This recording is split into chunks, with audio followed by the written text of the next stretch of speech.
Bueno, vámonos con el tema que sigue, que es la columna. Sí, AMLO entregó el país al crimen. En política no hay sorpresas, sino sorprendidos, dice el viejo refranero popular. Y hoy en México son muchos los sorprendidos por las noticias que llegan de allende las fronteras sobre una realidad que todos debieran conocer, que el presidente mexicano entregó el país al crimen organizado, en efecto. Algunos de los más reputados medios del mundo parecen haber abierto los ojos y puesto la mirada en México para señalar al mexicano como un narcogobierno y a su mandatario como un narcopresidente.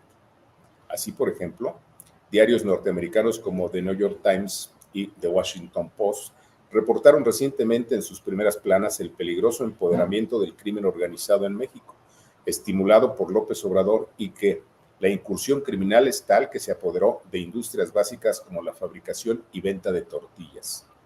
El New York Times, por ejemplo, revela que las bandas criminales han incursionado en el poder y la política, sobre todo en los poderes municipales, ya que son espacios de poder indefenso. Así lo dice: el municipio es el más vulnerable, el más débil, el que menos recursos tiene, el que menos fuerza institucional tiene, dice el diario citando al Laboratorio Electoral, un grupo de investigadores mexicanos enfocado a la democracia que ha documentado 272 casos de violencia electoral en todo el país, incluyendo asesinatos, amenazas y secuestros.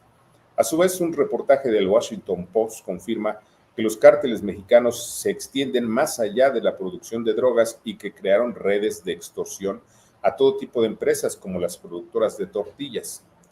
Y concluye así: el narcotráfico tiene un papel cada vez mayor en las economías del país, en México, donde infiltrarse en puertos marítimos hasta la extorsión a pequeñas empresas, lo que le permite más poder político. Por su parte, una investigación del reputado International Crisis Group da a conocer que el ejército mexicano pactó con grupos criminales para mejorar la percepción de seguridad del gobierno de López Obrador.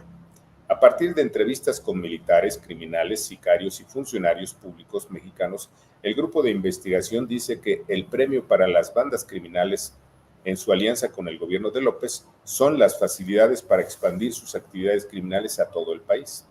El informe también dice que la estrategia de abrazos y no balazos no es más que la firma del pacto del gobierno de Obrador con el crimen para reducir la violencia visible, es decir, el gobierno otorga permiso para matar a rivales criminales con la condición de esconder los cadáveres para que no aparezcan en los números de violencia criminal. Sin duda, revelaciones de escándalo. Sin embargo, no son ninguna novedad. ¿Por qué?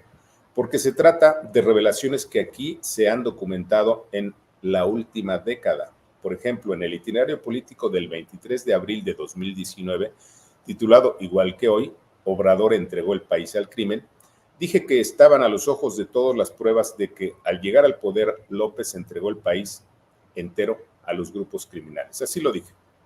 No es casual que todas las formas de violencia criminal se hayan desatado en el primer trimestre del 2019, justo al arranque del gobierno de López Obrador. Y no es casual porque en política nada es casual, y menos producto de una bendición divina o de una maldición terrenal. Lo cierto es que todo o casi todo tiene un origen en una decisión política certera o equivocada de quienes conducen los destinos de un pueblo. Así, por ejemplo, muchos ingenuos suponen que el estallido de violencia que hoy vivimos en todo el territorio mexicano al arranque del gobierno de Obrador es parte de una decisión unilateral de las bandas criminales que orquestaron una suerte de bienvenida al nuevo presidente. Es decir, que según los maromeros de Morena, que a toda torpeza presidencial encuentran una explicación ideal, los criminales están calando a Andrés, quien dotado de una bondad infinita no persigue al crimen para no provocar un baño de sangre. Lo cierto es que, les guste o no a los fanáticos de AMLO, el origen de las matanzas por todo el país del trimestre más violento de la historia y en general la causa del estallido incontenible de violencia la conoce bien el presidente Obrador. Sin embargo, lo que no dice y menos reconoce López es que en su gestión no solo se incrementó la ineficacia gubernamental, sino que los criminales fueron perdonados aún antes de llegar al poder. ¿Y qué quiere decir lo anterior? que si hacemos memoria recordaremos que desde los tiempos de campaña, el entonces candidato López Obrador anunció por todo el país que brindaría protección a los grupos criminales mediante una amnistía unilateral de su gobierno. Y también desde todos los frentes políticos y sociales y en todos los tonos se le advirtió al candidato Obrador que sobre los peligros de ofrecer amnistía a las bandas criminales, un perdón adelantado, unilateral y sin condiciones. Y como saben, la respuesta de López fue la soberbia y la esperanza en la buena fe de los criminales, a quienes ya como presidente en funciones prometió no perseguir. Dicho de otro modo, resulta que en los hechos el nuevo presidente mexicano entregó la plaza a las bandas del narcotráfico, de secuestradores, tratantes de personas, ladrones de combustible y en general al crimen organizado.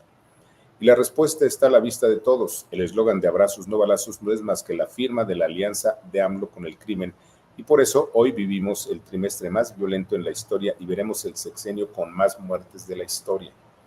Por eso obliga a preguntar, ¿por qué si tienen protección federal, los criminales habrían de abandonar los rentables negocios del crimen? ¿Cuál es el incentivo? ¿Servirán de algo los salmos bíblicos, los llamados de buena voluntad y las promesas de que los criminales serán intocables? No. La única manera de combatir al crimen es con la fuerza del Estado, le guste o no a los conservadores del gobierno de López Obrador. Lo demás no es más que retórica engañabobos al tiempo. Fin de la cita. Sí. Desde hace años aquí documenté lo que hoy revela la prensa extranjera y que sorprende al mundo, que el de Obrador es un narcogobierno y que el mandatario mexicano es un narcopresidente, al tiempo. ¿Qué le parece? Pues sí, por eso están enojadísimos ahí en Palacio y por eso nos señalan con el dedo flamígero del presidente. Y le repito, presidente, lo hago responsable a usted de todo lo que pudiera pasar. No me va a callar. Aquí voy a seguir.